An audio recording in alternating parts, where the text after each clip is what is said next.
चंद्रमा तुम हो, उड़ान तुम हो, स्वाभिमान तुम हो, सम्मान भी तुम हो। नमस्कार, मैं अर्चना और आप देख रहे हैं हंगामा टाइम्स। हंगामा टाइम्स की विशेष कड़ी महिला दिवस को लेकर के लखनऊ की कुछ खास महिलाओं से, खास शख्सियतों से खास बातचीत कर रहे हैं, क्योंकि किस तरह से महिलाएं अपने स्वाभिमान को लेकर के आगे चल रही हैं और दूसरी महिलाओं के लिए प्रेरणा स्रोत बन रही हैं। क्योंकि हमारी जो कड़ी है वो महिला दिवस विशेष की कड़ी है, जहां महिला एक पत्नी है, बेटी है, बहन है, माँ है, साथ में महिला की अपने प्रति क्या जिम्मेदारी है। तो ऐसी ही कुछ महिलाओं से हम बात कर रहे हैं। आज की खास शख्सियत की कड़ी में हमारे साथ में है प्रसिद्ध लेखिका इशरत सुल्ताना जी हैं हमारे साथ में, जहां पे वो लेखिका भी हैं, साथ में कवित्री भी हैं और साथ में राजनीतिक क्षेत्रों में भी सक्रिय रहती हैं। महिलाओं के क्या अधिकार है उनको जागरूक करती है और साथ में महिलाओं के ऊपर उन्होंने बहुत सारे लेख भी लिखी, कविताएं भी लिखी। तो इशरत जी, आपका बहुत बहुत स्वागत है। धन्यवाद। तो महिला दिवस विशेष पे हम कार्यक्रम कर रहे हैं कि लखनऊ की कुछ खास महिलाओं से खास बातचीत कर रहे हैं कि वो अन्य महिलाओं के लिए किस तरह से प्रेरणा स्रोत बन रही हैं। तो अपने जीवन को लेकर के कुछ अन्य महिलाओं को बताइए कि किस तरह से आप यहाँ तक पहुंची और आपके जीवन में किन संघर्षों को लेकर के संघर्ष, यानी कि आपके संग में जो हर्ष था उसको लेकर के आप किस तरह से आगे बढ़ी। जी, मैं बहुत छोटे शहर से थी, मनकापुर, बहुत बैकवर्ड इलाका था और वहाँ पे पढ़ाई का बहुत कम माहौल था, प्राइमरी ही स्कूल थे वहाँ पे। तो मैंने इंटर किया हुआ था, उसी टाइम मेरी शादी हो गई थी। इंटर में ही थी तो मेरी शादी हो गई थी और मेरे husband ITI Indian telephone industry में थे। तो जब शादी हुई तो उन्होंने देखा कि बहुत कम पढ़ी लिखी हूँ, फिर उन्होंने हमको BA का फॉर्म भरा दिया फ़ौरन ही। तो मैंने BA किया, उसके बाद मैंने MA किया, फिर मैंने AA किया, फिर मैंने B.Ed किया, उसके साथ फिर इलाहाबाद ट्रांसफ़र हो गया। फिर मैंने वहाँ पे जन शिक्षा संस्थान से बहुत सा कोर्स किया, सिलाई, कढ़ाई, painting, flower making, fashion designing, और उसके साथ मैंने O लेवल भी किया। तो शादी के बाद इतना मतलब बच्चों को देखते हुए, घर को देखते हुए और पढ़ाई और उसके साथ इतना हमने कढ़ाई सिलाई और ये सब इतना भी काम किया। और उसके साथ मैंने फिर अपना स्कूल भी खोला, क्योंकि हाँ, और मेरी बेटी का नाम है अलीशा, तो अलीशा मांटेसरी स्कूल मैंने खोला। 3 स्कूल थे मेरे पास। तो मनकापुर से 22 किलोमीटर दूर, यानी कि डिस्ट्रिक्ट बलरामपुर में 2 स्कूल मैंने खोला, सादुल्ला नगर में और एक मनकापुर में खोला। तो बहुत अच्छा चला, लेकिन कोरोना टाइम में सब बंद हो गया। तो हम महिलाओं से यही कहेंगे कि कोई चीज़ मुश्किल नहीं है, कभी भी अगर ठान लो तो कोई चीज़ मुश्किल नहीं है। ये हम सोचते हैं कि हम नहीं कर पाएंगे और कर हम सब कुछ लेते हैं, क्योंकि अगर हमारे पास हिम्मत है और जो हम कर सकते हैं वो और कोई नहीं कर सकता, है कि नहीं। बहुत आगे बढ़ जाएंगे हम लोग, लेकिन बस ये दिल में होना चाहिए कि हम पीछे नहीं हटेंगे। अगर एक बार कदम बढ़ा दिया तो आगे बढ़ना ही बढ़ना है। और उसके साथ देखिए, हमारे ऊपर इतनी जिम्मेदारी होती है, 2 परिवार को लेके चलना होता है। उनकी जो है, अगर एक बेटी पढ़ गई तो पूरा खानदान पढ़ जाता है। भाई बहू पढ़ी है तो अपने बच्चों को पढ़ाएगी और बच्चे तो पूरे बच्चे अपने नए पीढ़ी को पढ़ाएंगे। इसलिए एजुकेशन तो बहुत ज़रूरी है, बहुत मस्ट है। तो पहले क्या था कि मैं बोल ही नहीं पाती थी, जैसे बहुत बैकवर्ड था। जबकि मेरे डैड मर्चेंट नेवी में थे, तो वो विदेश में रहते थे और हम लोग यहाँ थे, हमारे दादा थे। तो मनकापुर राजा हैं वहाँ पे बगल में, तो राजा सुना होगा, सांसद है कीर्तिवर्धन सिंह, तो उन्हीं क्या काम करते थे और डैड मेरे मर्चेंट नेवी में थे। तो हम लोग वहीं पे रहते। तो इतना बैकवर्ड था कि ठीक से हम लोग देहाती भी नहीं बोल पाते थे, किसी के सामने बोलने में बड़ी शर्म आती थी। और आज ऐसा हो गया है, क्योंकि एजुकेशन ही आदमी को आगे बढ़ाता है। अगर शिक्षा ही जो है नींव होती है और नींव जब मजबूत होती है तो बुनियाद खुद ही अपने आप मजबूत हो जाती है। हाँ, बुनियाद मजबूत हो जाती है। फिर जैसे जैसे हम पढ़ते जाते हैं, वैसे वैसे हमारे दिमाग का विकास होता जाता है। हमें बोलने का तरीका आता है, लोगों से बात करने का, कि हम सहूर भी आता है, सलीका आता है कि हम किस तरह बैठें, किससे किस तरह हम बातें करें। और हमारा दिमाग मतलब खुलता चला जाता है, एकदम विकास होता चला जाता है। लगता है कि अब हम जो हम कल नहीं कर सकते हैं हम आज कर सकते हैं, और आज जो हम नहीं कर सकते थे वो हम कल कर सकते हैं। तो इस तरह मतलब बहुत मुश्किल था ये चीज़ चलाना। और उसके साथ मैं टासनारी कलाकंद भी चलाती थी, सिलाई, कढ़ाई, पेंटिंग। हमारे यहाँ घर पे ही हम सिखाते थे, ITI हमारा कैंपस था उसमें, तो सिखाती थी उसमें। तो सुबह 10 बजे से लेके 12 बजे तक, और सेकंड मीटिंग सिखाते 3 से 5। और हमारे यहाँ बहुत सी लड़कियाँ सीखती, करीब करीब 40 लड़कियाँ सीखती थी और बहुत अच्छा मैं सिखाती थी। अब तो मन ही नहीं करता है। पहले कोरोना टाइम में ऐसा क्या हो गया कि अब जैसे लगता है कि पूरा हिम्मत तोड़ दिया, लेकिन फिर भी मैं कोशिश करती हूँ कि लोगों को अच्छे से अच्छा मतलब बता पाऊँ। लेकिन ये तो मेरे हमेशा रहा है कि कोई भी लड़की हो या औरत हो, ये ना सोचे कि हमारी उम्र हो गई है तो हम कुछ नहीं कर सकते। हमेशा कर सकती है वो। हाँ, लड़की तो कर ही रही है भाई, आज की न्यू सीखने की कोई उम्र नहीं होती। कोई उम्र नहीं होती है, जिंदगी भर आदमी सीखता है। जैसे हम, और पहले तो हम कुछ लिख भी नहीं पाते थे। पहले मन करता था कि मैं कुछ लिखूं 2 वर्ड, तो मैं कभी नहीं लिख पाती थी। लेकिन जब मैं बीएड कर रही थी तो मैं वहाँ से आई तो जी सादुल्ला नगर से मैं बीएड कर रही थी, डिस्ट्रिक्ट बलरामपुर में आता है। तो जब मैं वहाँ जाती थी तो इतना थक के आती थी कि कुछ मन नहीं करता था, लेकिन फिर भी उसके साथ घर के काम करने होते थे, बच्चों को देखना है। तो एक दिन मैं ऐसे ही बालकनी में खड़ी थी, तो मुझे लिखने का बड़ा शौक़ था। तो मन में ऐसे आया कि 2-4 लाइन मैं आपको उसमें सुनाती हूँ, जो मेरी मतलब पहली गज़ल थी। और मैं ये कहूँगी कि आज तक मैंने उसको सही नहीं किया और मुझे बहुत अच्छी लगती है, बहुत अच्छी लगती है। और उससे हम जब वो पढ़ते हैं तो लगता है कि हमें मतलब नई सीख मिलती है। तो ऐसे था कि कितना है शांत मौसम ये शाम जिंदगी का, बीता ही जा रहा है सुबह शाम जिंदगी का। और कितना भी हो टूटा हर आदमी दिलों से, कितना भी हो टूटा हर आदमी दिलों से, फिर भी कर रहा है हर काम जिंदगी का। और जीने का शौक़ किसको इस दर्द के शहर में, जीने का शौक़ किसको इस दर्द के शहर में, जीते हैं लोग फिर भी हर सांस जिंदगी का। और मिलती नहीं गरीबी में 2 जून रोटियां भी, मिलती नहीं गरीबी में 2 जून रोटियां भी, सड़कों पे पलते बच्चे हैं आस जिंदगी का।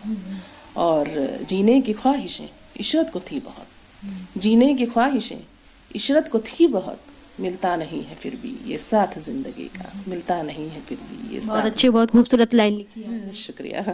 तो इस तरह हमारी शुरुआत हो गई गज़ल की। तो लेखनी की तरफ कैसे आपका रुझान पड़ा? ऐसे ही दिमाग में बहुत चीज़ आती थी, जैसे इतना संघर्ष था और शादी के बाद प्रेशर था इतना ज़्यादा। तो कहीं जब आदमी, हमें तो लगता है कि आदमी अपना जब दर्द पन्नों पे मैंने उतारा बहुत, तो फिर दिल हल्का हो गया। तो जब लिखती गई और जब मैं लिखती थी उसके बाद बहुत सी गोष्ठियाँ होती थी, उसमें हम जाते थे। जैसे हमारे यहाँ अंदर कैंपस में 4 स्कूल थे, 3 स्कूल थे, यानी कि एक था हमारा सेंट माइकल स्कूल जो टॉप 10 में आता है, सीबीएसई बोर्ड था, और एक आईएससी बोर्ड था हमारा सेंट्रल स्कूल, और तीसरा हमारा यूपी बोर्ड था डीएवी इंटर कॉलेज। तो किसी ना किसी में गोष्ठी होती रहती थी, तो उसमें हम जाते थे। तो लोगों को मतलब अच्छा लगने लगा और मुझे भी अच्छा लगने लगा कि हाँ लोग तारीफ़ कर रहे हैं कि हाँ अच्छा पढ़ रही हैं, अच्छा लिख रही हैं। तो 2009 की बात है, मैं पहली बार तहसील गई मनकापुर, तो वहाँ मैंने एक गज़ल पढ़ी थी कि मैंने लिखी तो मुझे अच्छा लगा। तो वहाँ पे मैंने जब पढ़ा तो मैंने 4 बार पढ़ा वो गज़ल, क्योंकि लोगों को बहुत अच्छा लगा। वो गज़ल थी कि महफिल के लिए महफिल की गर जान गज़ल है, मैं शायरा हूँ मेरी तो पहचान गज़ल है। तो बहुत बहुत शुक्रिया। तो ये गज़ल वहाँ मैंने पढ़ी और 4 बार पढ़ी। यानी कि आपके दर्द का हमदर्द और साथी बना आपका कागज़ और कलम और आपकी शायरी। जी बिल्कुल यही कह सकते हैं, बिल्कुल यही कहेंगे। और लिखने का तो बहुत शौक सभी को होता है, लेकिन ये है कि कौन कहाँ तक सक्सेस होता है और कौन लिख पाता है, अपने दर्द अपने पन्नों पे कितना उतारता है और कौन लोग समझ पाते हैं। तो हमारा बहुत आसान सा वर्ड है, मैं अपने आसान शब्दों में लिखती हूँ कि लोगों तक पहुँच पाए और लोग उसको समझ पाए। आसान शब्दों में होता है कि लफ्ज़ों की नज़ाकत आपको बहुत अच्छी तरीके से पता है। कि दोनों मतलब अगले आदमी के ऊपर इम्प्रेशन अच्छा पड़े, हाँ दिल से उसको कबूल करे कि हाँ ये अच्छा लिखा गया है। जोड़ तोड़ ऐसा करो कि पता भी ना चले कि जोड़ तोड़ हाँ यही कहेंगे। तो ये बताइए मैम, जैसे कि अभी अंतर्राष्ट्रीय महिला दिवस विशेष कर रहे हैं, तो अंतर्राष्ट्रीय महिला दिवस पे कुछ आपने तैयारी करी हो महिलाओं के लिए? जी महिलाओं के लिए तो देखिए हम अंतर्राष्ट्रीय महिला दिवस मनाते ही क्यों हैं? हम लोग तो महिला हमेशा अवेलेबल है, हमेशा अवेलेबल है। जैसे हमारे यहाँ हिंदी दिवस मनाया जाता है, मेरे बहुत अफसोस की बात होती है कि हिंदी दिवस मनाया जा रहा है, अंतर्राष्ट्रीय महिला दिवस। अरे अंतर्राष्ट्रीय क्यों? हम लोग तो महिला, अगर महिला ना हो तो काम ही कैसे हो? घर का कोई काम क्या, घर का क्या, पूरे देश का कोई निजाम नहीं चलेगा। ये सृष्टि रुक जाएगी। हाँ, ये सृष्टि रुक जाएगी। लेकिन मनाया जा रहा तो अच्छी बात है, कम से कम महिला को बढ़ावा दिया जा रहा है। और इस पे हम हर महिला को चाहेंगे कि वो आगे बढ़े और काम करे और अच्छे से अच्छा, मतलब ये सोचे कि हमको करना क्या है। उसमें एक दिन वो ये प्रण करे, कसम ले, शपथ ले, जो भी ले कि हमको कुछ अच्छा करना है, चाहे अपने बच्चों के लिए, चाहे अपने परिवार के लिए या अपने लिए। कुछ ऐसा हम रास्ता खोलें कि हम अगर हम अपने आप को रोजगार दें तो हम 4 लोग को और दे पाएं। बिल्कुल, क्योंकि हमको लगता है हर महिला को पढ़ना भी चाहिए और आगे बढ़ना भी चाहिए, क्योंकि एक महिला जब पढ़ती है तो पूरा परिवार पढ़ता है, पूरा परिवार जब पढ़ता है तो पूरा देश पढ़ा लिखा होता है। पूरा देश पढ़ा लिखा होता है। और इसकी मिसाल तो है ही है। देखिए इंदिरा गांधी जी हमारी थी, हमारे प्रधानमंत्री थी और देश को चला रही थी। और आज बहुत सी जो है लेडीज हमारे नेता हैं, तो देश को जो है सभी की जरूरत है। राजनीतिक क्षेत्र में बहुत सक्रियता है आपकी। थोड़ा सा है, ज्यादा नहीं है। हाँ, तो राजनीतिक क्षेत्र में जाने के लिए क्या विचार किया है, कैसे सोचा आपने? कुछ नहीं, ये हमारे राष्ट्रीय अध्यक्ष जी थे तो अनीस मंसूरी साहब सपा गवर्नमेंट में थे उस टाइम। ये पसमानदा समाज के राष्ट्रीय अध्यक्ष हैं, उसी से हमें जोड़ा गया था, तो मैं उसकी महिला अध्यक्ष हूँ। और अच्छा लगता है वहाँ जाके कि मैं कुछ कर रही हूँ, अपने आप में बड़ा सम्मान महसूस होता है। और इसी उसमें हमने अखिलेश यादव जी से भी मिली और उन्होंने भी कहा कि महिला विंग्स मैडम को दे दीजिए। तो अच्छा लगता है कि हम काम कर रहे हैं, इसलिए हमको बढ़ावा मिल रहा है। तो हमारे लिए हमें लगता है कि अगर कोई औरत, कोई लेडीज, कोई लड़की अगर काम कर रही है तो उसको कभी पीछे नहीं ढकेला जाता है। जिंदगी में ऐसा कोई पल आपके जिंदगी में आया कि जहां आपको ऐसा लगा कि शुरुआत जहां से की थी आज फिर वहीं पे आ गए, फिर से एक नई शुरुआत? देखिए जिंदगी की तो शुरुआत हाँ होती तो है ऐसा, जैसे कोरोना टाइम में स्कूल बंद हो गया तो भाई उसको बंद करना ही पड़ा। भाई इतना आदमी पैसा कहाँ से लेके आता? भाई 3 स्कूल थे, उसमें इतने टीचर्स और इतने लोगों को सैलरी देनी है, घर बैठे कैसे दे पाएंगे? तो ख़त्म तो हो गया, लेकिन ये मलाल नहीं है कि हम कुछ कर नहीं पाए। मुझे बहुत सेटिस्फेक्शन है कि मैंने बहुत किया, मतलब जो आदमी सोचता है वो मैंने कर लिया। और मैं अपने सोच पे एकदम खरी उतरी और आज भी चाहूँ तो बहुत कुछ कर लूँ।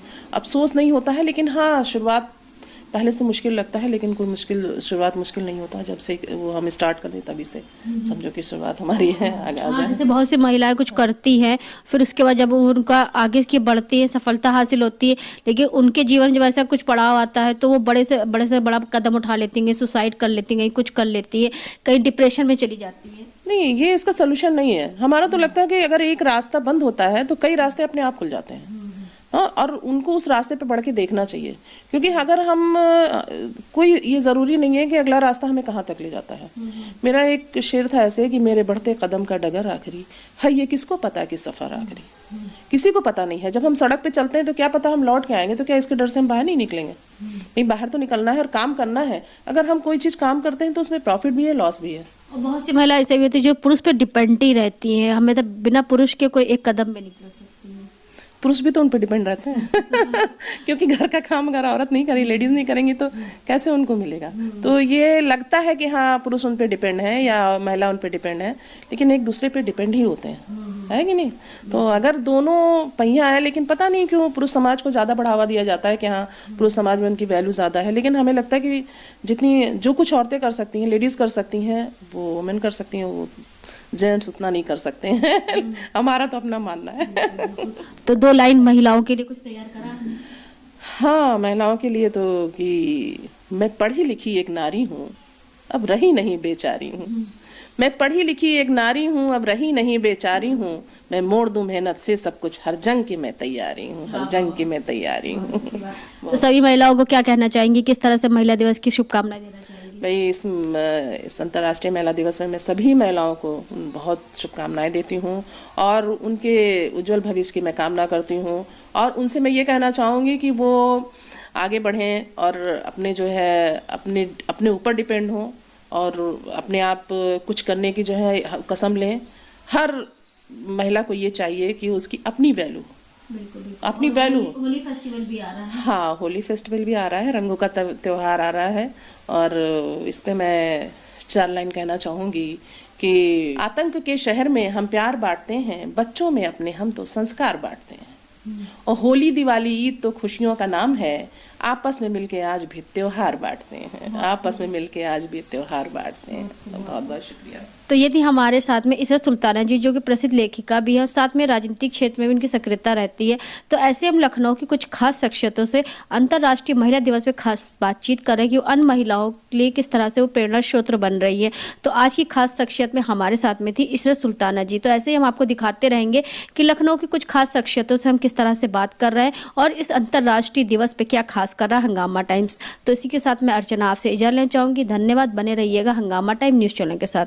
हंगामा टाइम्स की तमाम खबरों को देखने के लिए हंगामा टाइम्स को सब्सक्राइब कर लीजिए और बेल आइकन दबा लीजिए। अगर आपको ये वीडियो अच्छा लगा हो तो लाइक बटन प्रेस कर अपनी प्रतिक्रिया हमारे कमेंट बॉक्स में देना मत भूलें।